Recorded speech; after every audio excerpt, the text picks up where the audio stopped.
Sa usa ka gamay nga baryo sa Subo, nagpuyo ang usa ka managtiayon nga si Pedro ug Maria. Kabo sila apan malipayon. Apan karon, ang ilang mga ngipon nagkagat sa kaguol. Mga bulan na nga wala sila kuha nga isda, ug hapit na siya mawad-an o paglaon. Usa ka buntag, niadto si Pedro sa baybayon. Ang nawag niya tunog kaguol o sa balaka. Misakay siya sa iyang bangka. Andam ng sugaton ang mga balod na nagsapaw-sapaw sa iyang mga problema. Tungod sa kakabos, si Maria nga iyang asawa nagtrabaho po dagdag pang gasto sa pang-adlaw-adlaw niya.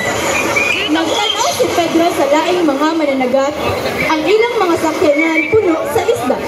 Samtang siya, wala. Gisulit pag-usab ni Pedro ang iyang lambat ug nakita niyang wala gihapon siya ikuha nga isda. Wala pa siya madala pa uli para sa iyahang pamilya. Walay laing nabuhat si Pedro ug niuli na lang nga puno og kaguol.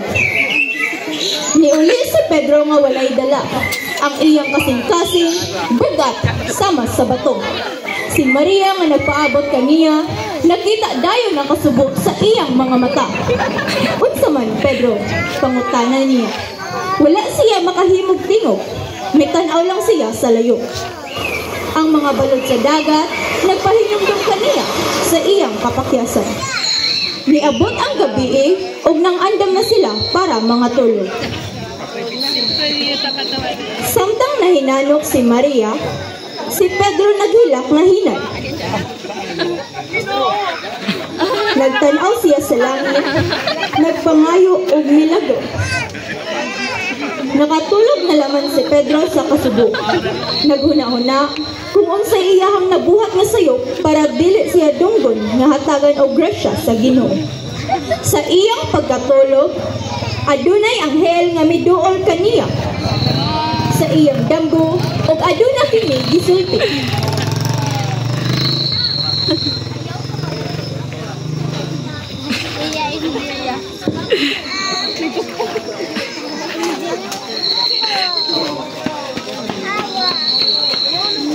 Niining panahona sa kasubo, nahinumduman niya ang mga istorya sa iyang lola, bahin kang Senyor Santo Niño.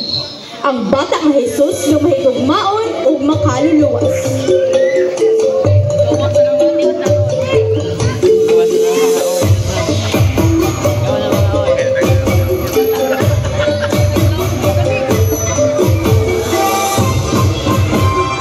Gihawiran ni Mang Pedro si Senyor Santo Niño sikulo sa iyang paglaom. Gunad atong hitabua, dako ang pagtuo ni Mang Pedro nga ang iyang sayaw mao'y pamatuod sa iyang pagtuo sa gahom ni Senyor Santo Niño ug sa iyang pagkakapinadayon. Ang iyang sayaw, usa ka pag-ampo, usa ka pagpasalamat, usa ka pagpangayo ug tabang para sa mas maayong kinabuhi. Ug iyang giawhag ang mga tawo nga motuo kang Senyor Santo Niño pinaagi sa usa ka makasalamatong sayaw. Ang iyang sayaw, usa ka pag-awhag sa tanan nga dili gyud makawala sa paglaom.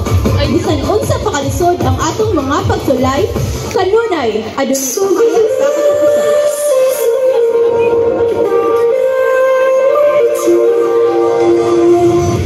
Senyor, ang lolo